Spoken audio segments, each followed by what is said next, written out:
Hello everybody, my name is Sinsi Saji Susan. I'm a student from St. Joseph College of Law.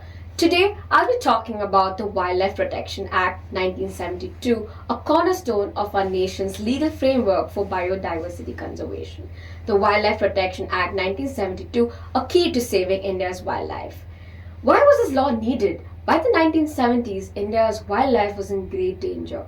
Tigers, lions, and elephants, and many other animals were being poached or losing their homes due to deforestation and urban expansion. For example, the Royal Bengal tiger was close to extinction with only 1,800 left in the wild.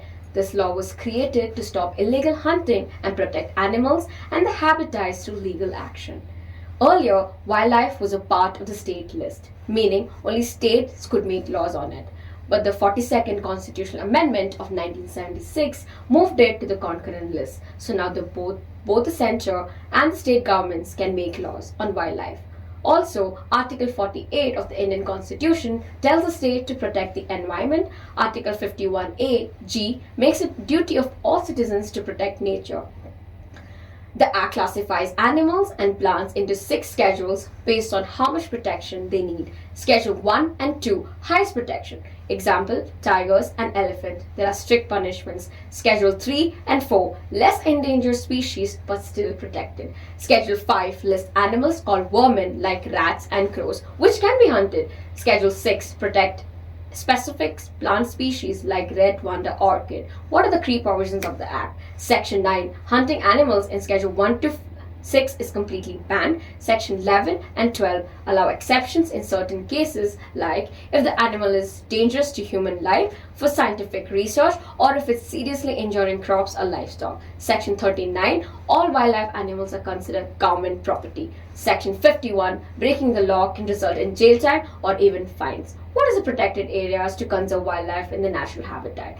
The Act provides for the creation of wildlife sanctuaries under Section 18, national parks under Section 35, conservation and community reserves. Now, what is the role of the Chief Wildlife Warden? Each state has Chief Wildlife Warden, who is the highest authority of the wildlife matters in that state. They grant permissions for wildlife-related research, and they manage protected areas, enforce law and prevent illegal activities, make recommendations on the protection measures.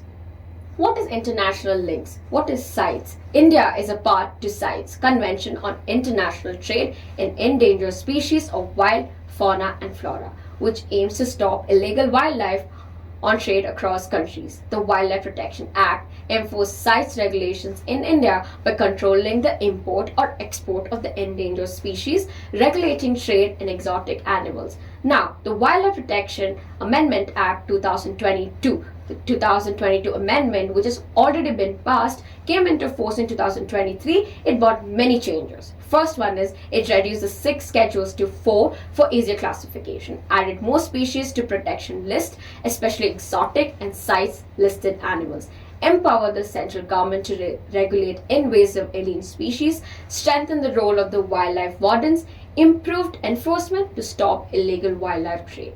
Real life impact. Thanks to this act and its update, Project Tiger increased tiger numbers to over 3,000 today. The exotic lion survives the Gir forest. The olive ridley turtle nesting in sites in Odisha are protected. Several species, once endangered, have made a huge comeback. While the act has done a lot, it's not perfect. Local communities and tribal people are often left out even though they depend on forests. The law only focuses more on punishment than community participation. Implementation is very slow. Many protected areas still lack proper funding and staff. Less popular species like frogs, snakes, or insects are often ignored.